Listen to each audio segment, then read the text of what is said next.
Le Mali porte plainte à l'Ukraine. Afrique, réveille-toi très tôt. Sinon, ça va largement péter très bientôt chez vous. On vous avait parlé ici de la déportation de la guerre qui se retrouve en Europe sur les territoires africains. Et la stratégie est en train d'être largement mise en place si les Africains véritablement ne cherchent pas à devenir solidaires. Très bientôt, aux États-Unis, il y aura les élections. Avec beaucoup d'assurance, Donald Trump risque de gagner les élections. Une fois que Trump va gagner les élections, la guerre russo-ukrainienne va s'arrêter. Parce que quoi? Trump est l'ami quand même de Vladimir. Il est en même temps l'ami de celui-là, de la Corée-là. Maintenant, la Terre, à l'heure actuelle, pour ceux qui entendent russe, ceux qui écoutent le journal russe, on sait que le journal ukrainien est russe. On sait que on est en train de diviser le territoire. On serait en train de diviser le territoire ukrainien. Ce qui veut dire que la méthode de négociation est déjà mise en place. Mais les journaux, largement, n'en parlent pas. Mais vous pensez que ces gens, lorsque Donald Trump va monter, la guerre israélo va s'arrêter, la guerre russo-ukrainienne va s'arrêter, il n'y aura pratiquement plus de bombardements et de dans le monde entier. Où est-ce que la vente des armes et des munitions va se passer? On se pose très bien la question, mais pourquoi est-ce que on commence déjà à annoncer les Ukrainiens du côté du Mali?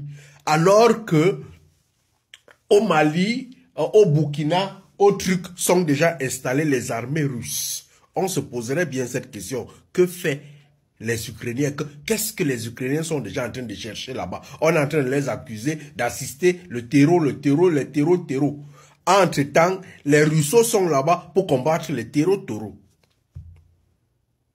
De qui sont les moutons? C'est nous, hein? Les qui vont tomber?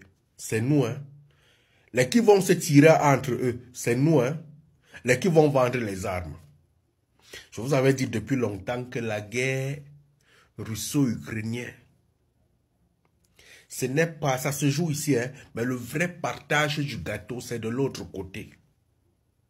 Vous bagarrez, papa, on doit chasser la France, on doit chasser la France. Les nouveaux maîtres viennent s'installer. Nous, on est là, on dit non, c'est eux qu'on veut, c'est eux qu'on veut. Maintenant, là, voilà déjà les Ukrainiens qui viennent déjà là-bas combattre les nouveaux maîtres sur le terrain.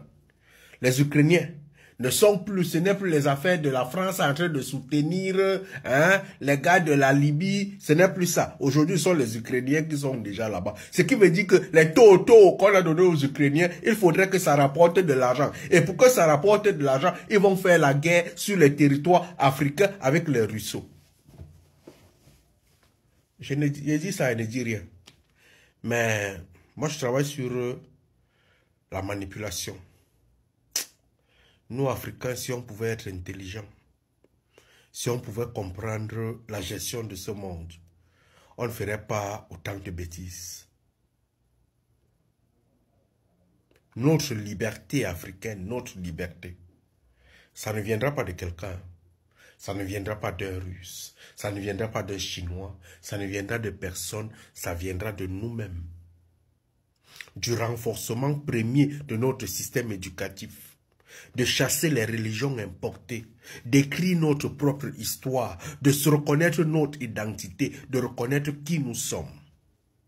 Mais puisque nous n'acceptons pas nos cultures, puisque nous vivons dans les émotions, on va toujours nous manipuler. Ils veulent vendre leur toto, hein. Mais il faut que les totos là puissent être utilisés quelque part. Et ça serait chez nous. Que Donald Trump monte là, quand il monte, vous allez comprendre. Allume ton cerveau, mon frère. Si j'ai donné une mauvaise analyse, si vous voyez le monde différemment, vous pouvez mettre en commentaire. Nous tous on apprend. Mais moi je fais la lecture géopolitique à ma façon. Allume ton cerveau, mon frère.